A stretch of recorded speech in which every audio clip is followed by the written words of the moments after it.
Hey, what's happening? Green Thumb. We're in the garden. We're working in the tomato patch right now. So as you guys know, I pretty much only grow indeterminate varieties of tomatoes. And I single stem my tomatoes. That means I cut off every sucker all the way up. And what I'll do is, as they grow, so for those of you who don't know, the very top tip of an indeterminate tomato plant is like a vine, and that's where all your growth happens. It'll just keep growing taller and taller and taller, okay? So normally I get between 8 and 13 feet tomatoes. So I want to show you guys something here. So I'm just going through the tomato patch. Let me flip. All right, so you can see we've gone through, we've cut off all the little suckers, right? And here's where your suckers grow. So you have your branch with your leaves on it. Here is your main stem, okay? Here is your sucker. They always grow in the little armpit between the main stem and your branches with your leaves on it, okay? So as you come through here, you'll see I've clipped them all off. I don't let suckers grow. Some people do. I don't.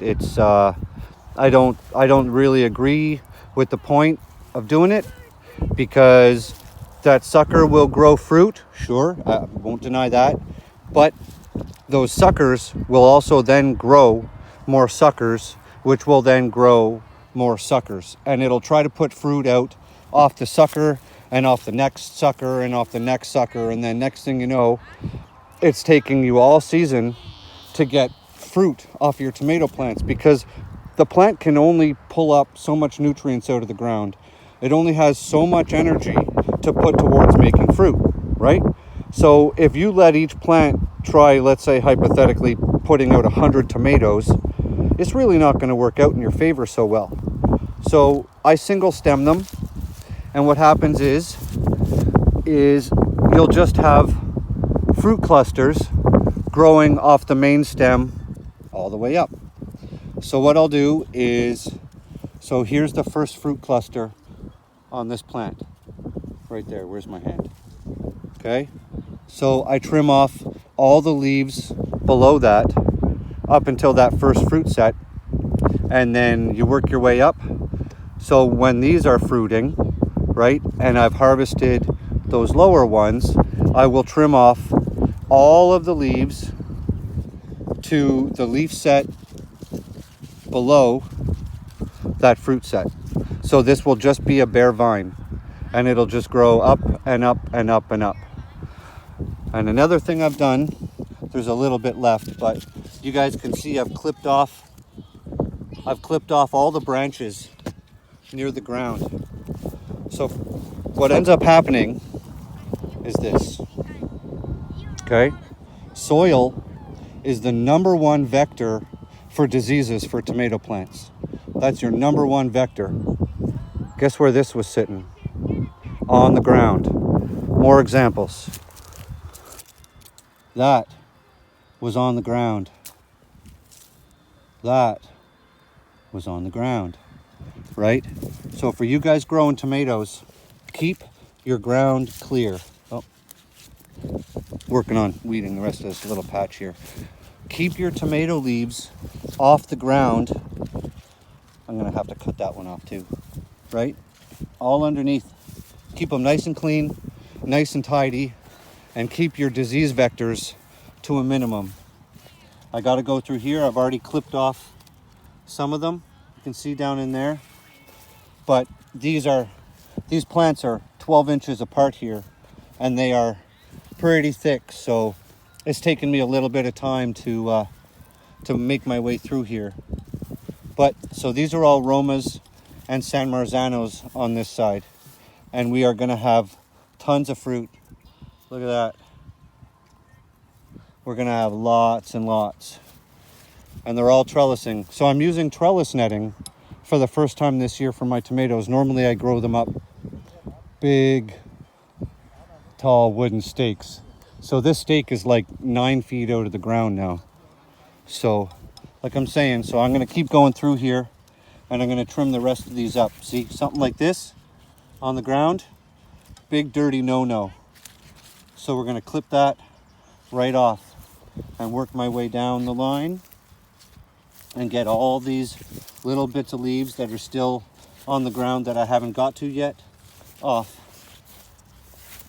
And this sad little tomato plant is probably not going to make it. But, you know, if I lose 1 out of 60, that's not so bad. So we're in full-on flower mode here. And this plant was a gift from another gardener, and I'm not sure what it's called. And I don't know if you guys can see the color of those, but they're purple. So I'm guessing it's some sort of blue strain of something or other. So, all right, so that's where we're at with our tomatoes. We're single stemming our tomatoes. We're trellising them up. We got lots of fruit set going on. There's probably, you know, 300-400 little tomatoes. See, look at that. Sorry about the shadows, guys. It's pretty thick in here, but we're gonna have lots of tomatoes. All right, so that's what I gotta say. Keep your leaves off the ground. If you're growing indeterminate tomatoes and you wanna grow lots of nice, healthy, fully developed tomatoes, single stem them. Cut off your leaves up until below your lowest fruit set and just let that vine grow, right? So like I'm saying, here's the tip of this plant, right? This is your growth tip right here. So let's say I broke this off right here.